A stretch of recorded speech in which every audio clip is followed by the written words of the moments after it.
성례주일 우리 성찬 예배로 드리시는 오늘 우리에게 주신 말씀 제목은 나를 따라오라, 나를 따라오려거든입니다. 나를 따라오라 하시며 주님 가신 길은요, 십자가의 길이네요. 하나님이 사람의 몸을 입고 오신 이유는 이 십자가의 길을 걷기 위해서였어요. 십자가의 길은 고난과 죽으심이었지만 그 십자가의 길의 끝에서 우리 주님은 부활을 이루셨습니다. 그 십자가의 길에서 주님은 저와 여러분을 구원하신 거예요. 이 십자가의 길은 예수님 먼저 걸으신 길이요, 우리 모두가 따라가야 할 길입니다. 그리고 주님이 오늘 성찬 예배를 통해서 저와 여러분들을 그 십자가의 길로 초대하시네요. 주님 가신 십자가의 길은 이제 저와 여러분이 걸어가야 할 길이기 때문입니다. 사랑하는 성도 여러분, 십자가 없이 부활의 영광이 없다는 것을 기억하시기 바랍니다. 십자가가 있기에 부활의 영광이 있는 거예요.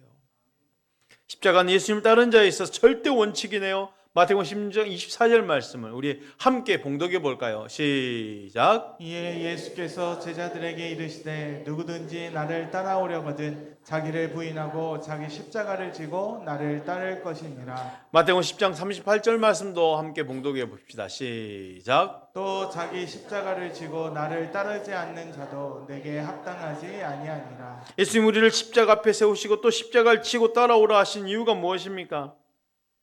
우리 신앙이 참된 신앙인가를 증명하시거나 알기 위해서가 아닙니다. 그 십자가야말로 우리의 길이요, 진리요, 생명이기 때문이에요. 십자가는 우리 기독교 영성에 있어서 상상할 수도 없을 만큼의 소중한 가치입니다. 그 신앙이, 그 고백이, 그 사명이 정말 온전한가는 바로 십자가 앞에서 증명되어야 되는 거예요. 베드로가 아무리 위대한 고백을 했어도 주는 그리스도십니다, 살아계신 하나님의 아들이십니다, 또 모든 사람이 주를 버릴지라도 나는 결코 주님을 떠나지 않을 것입니다, 이렇게 고백을 했다 할지라도 십자가 앞에서 증명되지 않았다면 온전한 고백이라 할 수 없는 거예요. 우리가 져야 할 십자가는 두 종류가 있네요. 먼저는 우리가 믿어야 할 예수님이 지신 십자가이고, 또한 우리가 지고 가야 할 십자가, 사명의 십자가입니다. 우리가 믿어야 할 예수님의 십자가는 뭡니까? 그 예수님의 십자가에 대한 진실한 고백이 있어야 되죠. 그 십자가는 우리 죄를 대속하기 위한 대속의 십자가였어요. 예수님께서 이 땅에 구세주로 오셨을 때 그 최고의 목적이 십자가와 부활에 있었다는 것이죠. 이 부분에 대해서 실수한 대표적인 인물이 베드로 아닙니까? 예수님 베드로의 신앙 고백이 있으니 바로 자신의 십자가에 대해서 말씀하셨거든요. 마태복음 16장 21절 말씀입니다. 이때로부터 예수 그리스도께서 자기가 예루살렘에 올라가 장로들과 대제사장들과 서기관들에게 많은 고난을 받고 죽임을 당하고 제3일에 살아나야 할 것을 제자들에게 비로소 나타내시니, 고난을 받고 죽임을 당하고 다시 살아날 것을 비로소 말씀하셨어요. 언제부터? 이때로부터예요. 이때로부터. 언제부터입니까? 바로 십자가 그 앞에서, 곧 지어야 될 그 십자가 앞에서 신앙 고백의 위대한 신앙 고백이 나오죠. 주는 그리스도십니다, 살아계신 하나님의 아들이십니다라는 고백을 했는데, 이 고백을 한 바로 그 시점이에요. 이때로부터 베드로가 신앙을 고백하자 예수님이 자신의 사역의 본질이 무엇인지를 이때로부터 말씀하신 거예요. 예루살렘에 올라가서 고난을 받고 죽으시고 제3일에 살아나야 할 것을 말입니다. 곧 십자가와 부활을 말씀하셨어요. 예수님의 사역이 무엇인지를 알려주신 거예요. 내 사역은 십자가와 부활이다. 그런데 주님 말씀에 대한 베드로의 반응은 그의 앞선 고백과는 전혀 다른 방향입니다. 22절 이렇게 말하죠. 베드로가 예수를 붙들고 항변하여 이르되 주여 그리마옵소서, 이 일이 결코 주께 미치지 아니하리이다. 절대로 예수님 십자가를 져서는 안 된다는 것입니다. 예수님을 이해하는 말 같지만 그건 당시 유대인들이 가지고 있는 메시아 사상이었어요. 일반적인 메시아 사상. 정치적이고 물질적이고 세속적인 그 구원을 기대하면서 로마로부터 독립, 그 유대 민족주의를 세우는 그 당시의 일반적인 메시아 사상, 베드로도 그런 메시아 사상에 물들러 있었던 거예요. 그래서 메시아가 되는 예수님이 십자가에서 죽으신 것은 말도 안 되는 일이죠. 그토록 고대하는 메시아인데 그분 십자가에서 죽는다? 이해할 수 없었습니다. 그런데 베드로뿐입니까? 오늘날도 그와 똑같이 오해하는 가운데 나 중심적 믿음을 가지고 있는 분들이 얼마나 많은지 모릅니다. 내가 원하는 예수, 내 소원을 이루어주는 예수, 내가 원하는 예수를 만들고자 하는 내 중심적인 신앙이에요. 그건 잘못된 거죠. 예수님께서는 그렇게 반문한 베드로를 향해서 말씀하시네요. 23절 말씀입니다. 예수께서 돌이키시며 베드로에게 이르시되 사탄아 내 뒤로 물러가라. 너는 나를 넘어지게 하는 자로다. 내가 하나님의 일을 생각하지 아니하고 도리어 사람의 일을 생각하는도다 하시고. 조금 전까지만 해도 교회의 반석이 될 신앙 고백을 하고 어느 누구도 받지 못했던 칭찬을 받았던 베드로에게 이렇게도 무서운 책망하시는 거예요.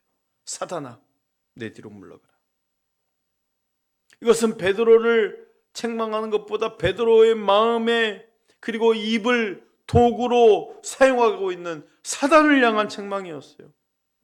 놀라운 것은 그 위대한 고백을 한 베드로조차도 자기도 모르는 사이에 사단의 대변인 노릇을 할 수 있었다는 것을 우리는 알아야 된다는 거죠. 그렇다면 베드로만의 문제겠습니까? 우리도 얼마든지 하나님의 일을 사람의 일로 만들어 버릴 수 있다는 거예요. 하나님의 놀라운 영광을 하찮은 내 육신의 그 유익으로 변절시킬 수 있다는 거예요. 내 육신 따뜻하게 배부르게 하는 것보다 훨씬 더 중요한 것은 예수님께서 내 죄를 사해 주시고 천국을 주시는 것임을 잊지 마시길 바랍니다. 그것이 곧 우리가 믿어야 할 예수님이 지신 십자가예요. 이 십자가를 우리가 품어야 하는 것입니다. 그렇다면 우리가 지고 갈 사명의 십자가는 무엇일까요? 우리가 지고 갈 사명의 십자가는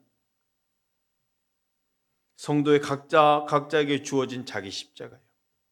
아무리 예수님의 십자가를 믿는다 하더라도 바로 그 신앙에 따라오는 고난을 기꺼이 당할 각오를 철저히 가지지 않는다면 처음에 신앙 고백 자체가 아무 의미가 없는 것입니다. 마태복음 16장 24절 말씀을 한번 볼까요? 이에 예수께서 제자들에게 이르시되 누구든지 나를 따라오려거든 자기를 부인하고 자기 십자가를 지고 나를 따를 것이니라. 누구든지입니다. 누구든지 나를 따라오려거든. 예수를 믿겠다고 하는 사람이면 어느 누구에게도 예의가 될 수 없다라는 거예요. 왜 예수를 믿고 따라가려면 이렇게 엄청난 십자가의 고난까지 감수해야 할 것을 각오해야 할까요? 그 길이 주님 가신 길이고 그 길이 생명의 길이기 때문입니다. 예수님 오늘도 우리에게 말하는 거예요. 일어나 함께 가자 하시며 십자가의 길로 초대하시네요. 단순히 함께 고생하자라는 차원이 아닙니다. 다시 한 번 더 말씀드립니다. 그 길이 생명의 길이고 그 길이 영생의 길이기 때문이에요. 그런데 우리가 지고 가는 그 십자가 사명 후에 놀라운 축복을 알려주시네요. 27절 말씀 우리 함께 봉독해 볼까요? 시작. 인자가 아버지의 영광으로 그 천사들과 함께 오리니 그때 각 사람이 행한 대로 갚으리라. 그때 각 사람이 행한 대로 갚으리라. 우리의 사명대로 다 갚아주신다는 거예요. 우리 사명이 뭘까요? 십자가와 부활을 가서 전하는 거예요. 이게 사명이에요. 십자가와 부활은 특징이 있어요. 뭘까?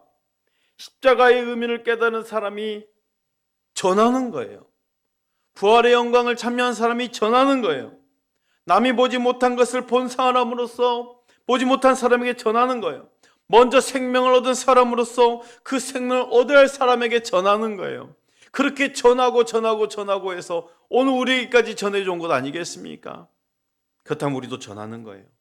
멸망의 길을 가고 있는 사람들이 복음의 소식을 듣고 그 걸음을 돌이킬 수 있도록 주님이 앞서 걸으신 십자가의 그 부활의 길에 저와 여러분이 초대를 받았듯이 우리도 그 길에 초대를 하는 것입니다.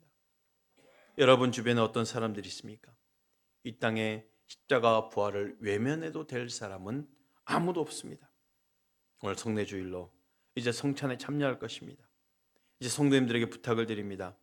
우리는 오늘 성찬을 받으면서 기도하는 마음으로 이렇게 결단하면 좋겠어요. 주여, 나를 통해서 또 다른 사람들에게 복음이 흘러가게 하옵소서.